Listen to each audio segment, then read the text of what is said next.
प्यारे बच्चों नमस्कार। कैसे हैं आप सभी? उम्मीद करता हूं आप सभी स्वस्थ होंगे और आप सभी का रिजल्ट भी बहुत बेहतर आया हुआ है। फिर भी किसी बच्चों को ऐसा लगता है कि मेरे एक्सपेक्टेशन से कम मार्क्स आए हैं, then you can go for re-evaluation और एक होता है रीचेकिंग। देखिए इन दोनों में अंतर समझना जरूरी है। कहीं आपने रीचेकिंग का फॉर्म भर दिया और सेम मार्क्स आपके आ गए, फिर आप कहेंगे कि ना मार्क्स मेरे बढ़े या ना घटे।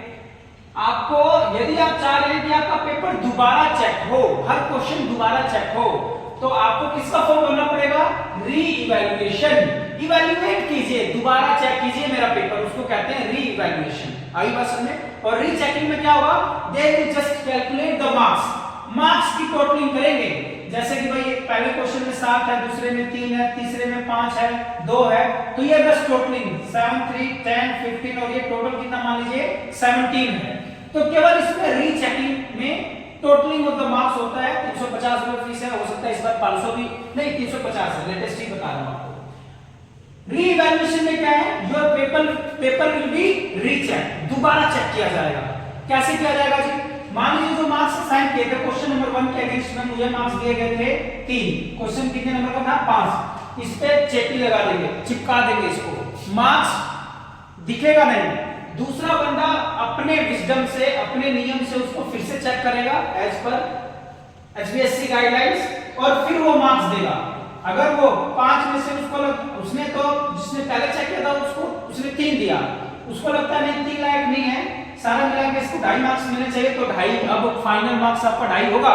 लेकिन उसको लगता है कि 4 है, तो कितना मार्क्स माना जाएगा? 4। और पहले वाले पे अभी भी क्या लगी हुई है? चेक। तो हर क्वेश्चन पे वो टेप चिपका देते हैं सो दैट कि आपके मार्क्स दिखे नहीं। फाइनल जो होगा, जो दूसरा बंदा चेक करेगा, दूसरे टीचर चेक करेंगे, वही मार्क्स आपका कंसीडर किया जाएगा। तो री-इवैल्यूएशन का ये मतलब होता है। फिर इन टोटल यदि आपके 15% से अधिक मार्क्स आते हैं, तो जो आपने 1000 और 1100 रुपए भरा था ना, उसमें से 600 रुपए आपको वापस आपके बैंक अकाउंट में चले जाएंगे। समझ में आ गई बात? तो ये अंतर समझना बहुत जरूरी है। And what is the last date? Last date is 31st of May. 31 मई से पहले आप ये जो भी है री-इवैल्यूएशन या रीचेकिंग के जो फॉर्म भरने हैं वो भर दीजिए। समझ में आ गई बात?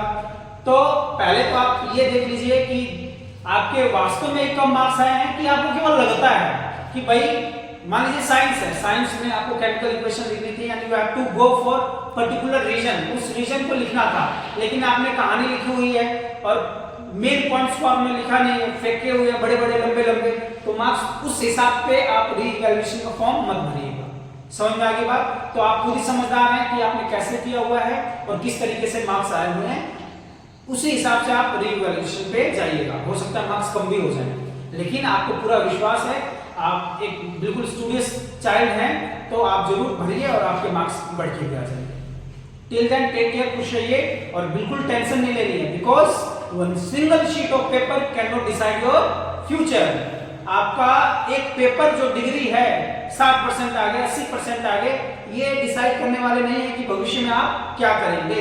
कम परसेंटेज वाले भी तहलका मचा देते हैं और जो टॉपर्स होते हैं they are just working as an ordinary employee in any company. तो इस चीज का विशेष ध्यान रखिएगा। यदि आपको विश्वास है कि आप टैलेंटेड हैं, आपको सारे क्वेश्चंस आते हैं, रीजनिंग लॉजिकल सब कुछ सही है, तो ज्यादा टेंशन लेने की जरूरत नहीं है। फिर भी आप परसेंटेज के दीवाने हैं, तब री-इवैल्यूएशन का फॉर्म भरिए। और दीवाने नॉलेज के हैं तो 60 से ऊपर है ना, वेल एंड गुड, कोई दिक्कत नहीं है यार। 11वीं 12वीं में दिखा देना अपना दमखम, आगे बार हमेशा स्कैम थोड़ी ना होगा, स्कैम कभी कभी होता है।